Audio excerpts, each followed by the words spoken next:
menegakkan kedaulatan negara Republik Indonesia dengan ya semboyan bahwa tanah atau pulau atau perairan Republik ini tidak boleh sejengkal pun hilang. Melaksanakan perang atau mempertahankan kedaulatan kita, maka cepat ini kita hanya 2 minggu sudah siap. Sekarang menyiapkan 27 kapal perang, dari Marinir sudah menyiapkan 17 tanpur, dari penerbang 15. AS ungkap Indonesia punya faktor untuk ungguli serangan kapal induk Cina di Natuna Utara. Indonesia sangat tidak suka Cina mengganggu Natuna Utara. Bagi Indonesia, Zee Natuna Utara mutlak kekuasaannya. Tak boleh ada negara lain seperti Cina mengklaimnya. Masalahnya, kekuatan yang digerakkan Cina di Natuna Utara cukup untuk mengalahkan Indonesia saat ini. Tapi respon Indonesia tak kalah cepat dari Cina di Natuna Utara. Negeri ini memperkuat kehadirannya di Natuna Utara dengan kekuatan tempur. Setidaknya di Pulau Natuna, Indonesia membentuk batalion komposit untuk membendung agresivitas Cina. Presiden Joko Widodo telah menindaklanjuti janji 2 tahun untuk memperkuat kehadiran militer negara di Natuna Besar, yang terbesar dari 272 pulau kecil. Pulau-pulau di pinggiran selatan perairan yang disengketakan. Ungkap ASPI strategis. Indonesia menempatkan berbagai alutsista di sana, yakni sistem rudal permukaan ke udara hingga elemen pertahanan canggih lainnya. Daratan terdekat dengan Cina yang semakin tegas, pulau seluas 1.720 km persegi itu dilengkapi dengan sistem rudal permukaan ke udara yang canggih, elemen-elemen batalion laut dan pangkalan udara dan angkatan laut yang ditingkatkan secara signifikan. Analis pertahanan menduga sistem senjata NASAMS saat ini ditempatkan di Natuna. Rudal permukaan ke udara andalan NATO itu memang sangat kompeten sebagai payung udara. Analis percaya Angkatan Bersenjata Indonesia TNI akan menyebarkan sistem rudal jarak menengah canggih Kongsberg NASAMS Norwegia ke Natuna, menyediakan payung pertahanan udara yang mencakup lebih dari 100 km persegi. Senjata yang baru diperoleh ini didasarkan pada rudal udara ke udara jarak menengah canggih Raytheon atau AMRAAM yang disetujui AS untuk dijual ke Indonesia pada tahun 2016 ketika Angkatan Udara menerima pengiriman tambahan 24 pesawat tempur F-16 yang diperbarui untuk meningkatkan kemampuannya pertahanan udara garis cepat. Selain NASAMS dan F-16, Natuna disinyalir juga didiami helikopter serang AH-64E Guardian. Keberadaan Guardian di Natuna menjadi penegasan bahwa Indonesia bersungguh-sungguh siap tempur di sana.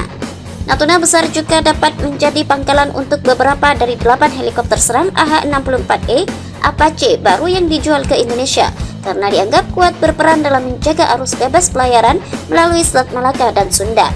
Indonesia juga memperpanjang landasan pacu di Natuna. Tujuannya supaya bisa didarati oleh C-130J Super Hercules yang dipesan Indonesia dari Lockheed Martin. Mendaratnya C-130J di sana memungkinkan jembatan logistik militer Indonesia tak putus.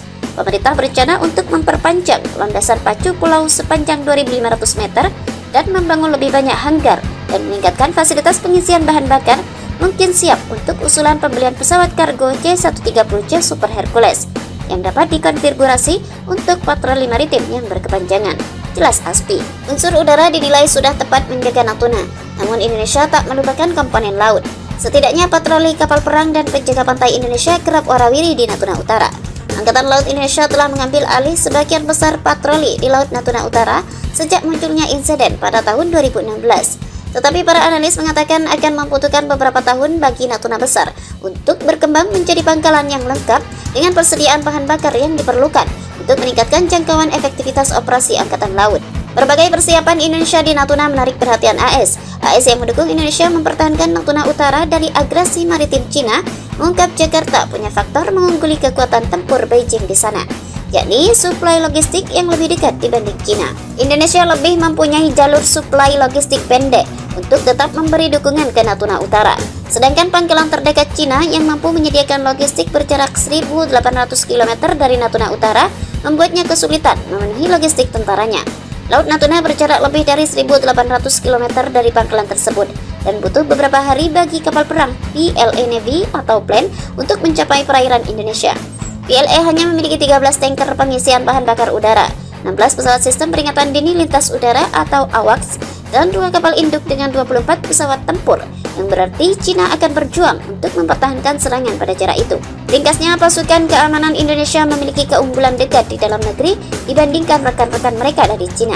Jelas Air University, universitas yang berada di bawah naungan USAF. Indonesia punya kans ungguli Cina di Natuna Utara dengan faktor di atas. AS ungkap Indonesia punya faktor untuk ungguli serangan kapal induk Cina di Natuna Utara. Indonesia sangat tidak suka Cina mengganggu Natuna Utara. Bagi Indonesia, Zee Natuna Utara mutlak kekuasaannya. Tak boleh ada negara lain seperti Cina mengklaimnya.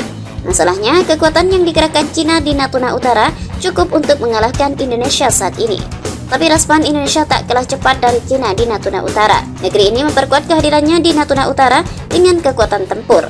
Setidaknya di Pulau Natuna, Indonesia membentuk batalion komposit untuk membendung agresivitas Cina.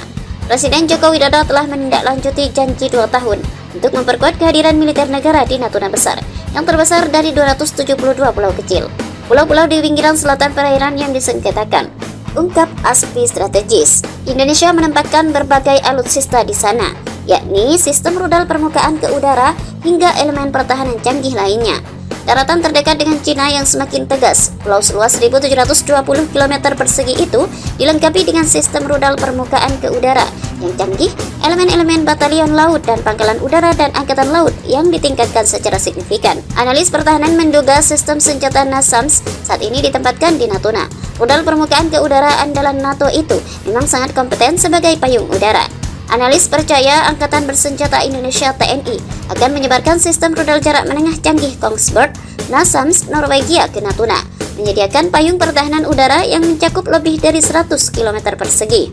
Senjata yang baru diperoleh ini didasarkan pada rudal udara ke udara jarak menengah canggih Raytheon atau AMRAAM yang disetujui AS untuk dijual ke Indonesia pada tahun 2016 ketika Angkatan Udara menerima pengiriman tambahan 24 pesawat tempur F-16 yang diperbarui untuk meningkatkan kemampuannya pertahanan udara garis cepat. Selain NASAMS dan F-16, Natuna disinyalir juga didiami helikopter serang AH-64E Guardian. Keberadaan Guardian di Natuna menjadi penegasan bahwa Indonesia bersungguh-sungguh siap tempur di sana. Natuna Besar juga dapat menjadi pangkalan untuk beberapa dari 8 helikopter serang AH-64E Apache baru yang dijual ke Indonesia karena dianggap kuat berperan dalam menjaga arus bebas pelayaran melalui Selat Malaka dan Sunda. Indonesia juga memperpanjang landasan pacu di Natuna. Tujuannya supaya bisa didarati oleh C-130J Super Hercules yang dipesan Indonesia dari Lockheed Martin. Mendaratnya C-130J di sana memungkinkan jembatan logistik militer Indonesia tak putus. Pemerintah berencana untuk memperpanjang landasan pacu pulau sepanjang 2.500 meter dan membangun lebih banyak hanggar dan meningkatkan fasilitas pengisian bahan bakar, mungkin siap untuk usulan pembelian pesawat kargo C-130J Super Hercules yang dapat dikonfigurasi untuk patroli maritim yang berkepanjangan. Jelas ASPI, unsur udara dinilai sudah tepat menjaga Natuna, namun Indonesia tak melupakan komponen laut. Setidaknya patroli kapal perang dan penjaga pantai Indonesia kerap warawiri di Natuna Utara. Angkatan Laut Indonesia telah mengambil alih sebagian besar patroli di Laut Natuna Utara sejak munculnya insiden pada tahun 2016. Tetapi para analis mengatakan akan membutuhkan beberapa tahun bagi Natuna Besar untuk berkembang menjadi pangkalan yang lengkap dengan persediaan bahan bakar yang diperlukan untuk meningkatkan jangkauan efektivitas operasi Angkatan Laut. Berbagai persiapan Indonesia di Natuna menarik perhatian AS. AS yang mendukung Indonesia mempertahankan Natuna Utara dari agresi maritim Cina mengungkap Jakarta punya faktor mengungguli kekuatan tempur Beijing di sana, yakni suplai logistik yang lebih dekat dibanding Cina. Indonesia lebih mempunyai jalur suplai logistik pendek untuk tetap memberi dukungan ke Natuna Utara.